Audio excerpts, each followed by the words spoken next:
penuhkan masamu dengan penghasilan, mutala'ah, juga banyakkan hafazan. Jadi waktu muda ni buat apa?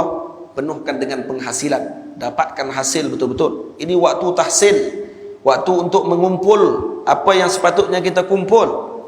Nak pergi perang pun kena menjadi silat dulu. Ni takkan nak tiup semboyan terus nak pergi bersilat, silat pun tak tahu.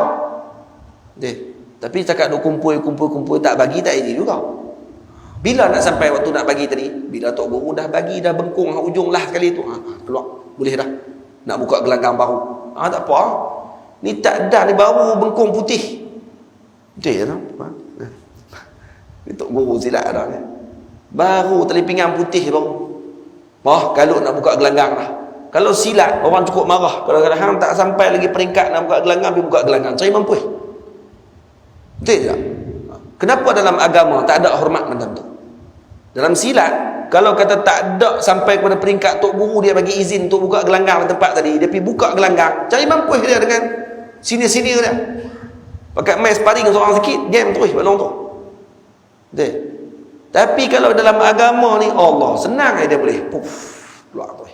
Tak ada siapa bagi izin apa. Mengaji Mesir baru setahun, balik-balik al-ustaz, al-alimul allamah, al-syekh kaza, setahun baru Mesir. Balik-balik ceramah ni, gegak masjid, ketak pintu-pintu masjid berketak. Dia punya jerkah. Jerkah saja, apa pun tak ada. Boleh tak? Itu yang kita nak kena pesan betul-betul. Saya ni bukan menghalang, tapi berpesan, moga-moga tidak kalut sebelum sampai waktu dia. Sampai waktu dia, sampaikanlah.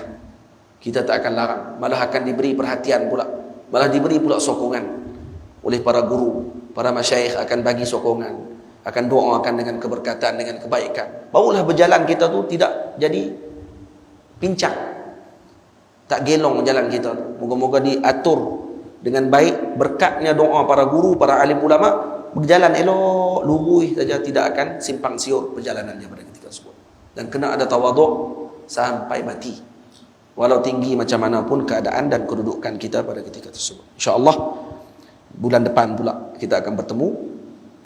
Minta maaf, kitab ini ibu ayah semua memang khusus kepada penuntut ilmu. Tapi pokoknya kita tahu, kalau kita hadir, macam ni rupanya orang tuntut ilmu.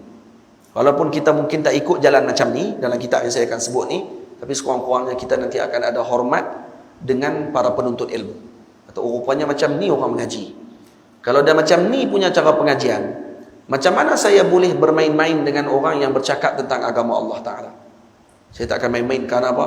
Karena saya menghormati dan mengetahui jalan perjalanan mereka, saya akan hormat pada ketika tersebut. Kenapa orang hormat dengan Gordon Ramsay, chef besar, Mak Saleh tu?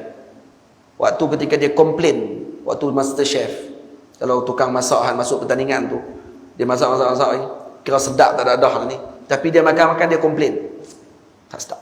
Dia kata, masak apa ni? Main-main. Padahal kalau kita rasa sedap tak ada dah tu, semua dah ada restoran tu, buat tu kadang-kadang. Dan dia mau power dah, pandai masak. Tapi dia komplain, kawan ni dengar, taat, terima kasih. Kenapa? Karena dia tahu siapa dia yang tegak tu. Karena dia tahu kebolehan orang yang tegak tu. Karena dia tahu kata orang ni dia ada kelayakan untuk menegur tentang perkara tersebut. Karena ada hormat, tu saja sebab dia. Dia tak? Doktor pakar tegak doktor yang baru jadi doktor. Tak boleh buat macam ni, tak boleh buat macam ni. Kenapa dia hormat dengan pandangan tadi? Karena tahu ni doktor pakar. Dan dia tahu kata orang ni dah lalui jalan sebelum dia lalui. Kenapa dalam agama, ketika para guru tegur anak murid dan juga tegur sebahagian orang, marah pula pada ketika tersebut ketika ditegur. Kenapa jadi macam tu? Malah kata pula, dia aja boleh, orang lain semua tak boleh. Dia lah reti, orang lain semua tak reti. Siapa yang sebut macam tu? Kita sebut semua perkara mengaji. Yang mengajak pun kena mengaji, yang mengaji lebih lagi kena mengaji. Yang duk mengajak ni pun jangan duk mengajak saja. Kenapa cari waktu mengaji? Cari tok guru, hak tua, pi tadah balik, ambil adab balik. Macam mana yang guru kita tunjukkan? Patutnya macam tu. Ni tak mengaji tak mau dah, nak mengajak saja. Tak boleh macam tu. Saya walaupun di zawiyah saya mengajak, tapi saya akan cari hari juga untuk saya main mengaji. Di Penang saya main mengaji. Bukan mengajak, saya akan main mengaji. dengan tok guru saya. Di Kedah ada Baba Zahari. Saya akan pergi sambung balik mengaji dengan dia balik. Walaupun dah ada buka pondok dan sebagainya, itu bukan alasan untuk kita tak pergi mengaji. Kena mengaji. Kenapa? Karena biar kita ni mati dalam keadaan menjadi penuntut ilmu. Karena orang yang menuntut ilmu ini akan dimuliakan oleh Allah Ta'ala sampai ke sudah. Dan kita akan rasa selalu rendah ketika mana kita menjadi penuntut ilmu. Nah, betul tu. Jadi saya pesan kepada diri saya sendiri dan juga kepada tuan-tuan semua untuk kita terus menjadi penuntut ilmu. Hari ini guru saya pun main. Saya pergi mengaji dengan dia.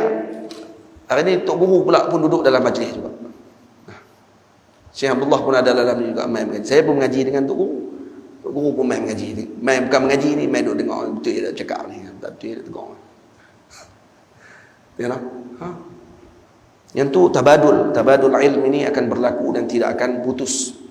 Karena ni adalah sunnahnya ilmu. Nah, sunnahnya ilmu Allah Ta'ala ni begini. Dia tidak akan terputus dengan perkara tersebut. Dia akan mula terputus ketika seorang tu dia mula rasa tinggi, tafarrud, seorang-seorang dia, tak ada orang yang lebih tinggi daripada dia. Waktu ni jadi syaitan pada ketika tersebut. Waktu ni jadi syaitan. Moga-moga Allah Ta'ala jaga kita daripada sifat tersebut. Karena ilmu sifatnya rendah, bukan sifatnya meninggi. Karena ketika sifatnya meninggi, maka dia akan jadi jahil pada ketika tersebut. Karena jahil yang akan meninggi. Sayyidina Adam alaihissalam dimuliakan oleh Allah karena dia bersifat merendah. Dan syaitan iblis direndahkan oleh Allah karena dia bersifat meninggi. Karena ini sunnatullah. Man tawadha'a rafa'ahu Allah.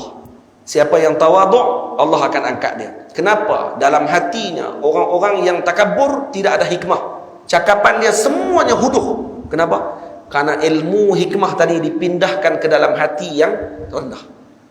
Tamam? Karena sya'nul ilm macam tu, ilmu ni dia macam air yang mengalir, tak akan duduk di tempat yang tinggi, dia akan turun ke tempat yang rendah. Dia akan kumpul di tempat rendah. Maka yang meninggi diturunkan ilmunya kepada yang rendah dan akan berkumpul kepada orang yang merendah hatinya. Ini disebut oleh Al-Imam Ibnu Athaillah As-Sakandari radhiyallahu taala anhu. Sidi Ibnu Athaillah kata macam ni. Ilmu tidak akan singgah pada hati yang takabur, seperti air tidak singgah di tempat yang tinggi. Dia akan turun ke hati yang lembut dan juga hati yang rendah. Maka disebabkan itulah orang yang hatinya sentiasa rendah, dia akan mengumpulkan ilmu dan juga mengumpulkan amal. Maka rendahkan hati kita selalu, insya-Allah Allah Ta'ala akan berikan hikmah dalam ucapan kita dan diberikan kebaikan pada apa yang kita tunjuk ajarkan.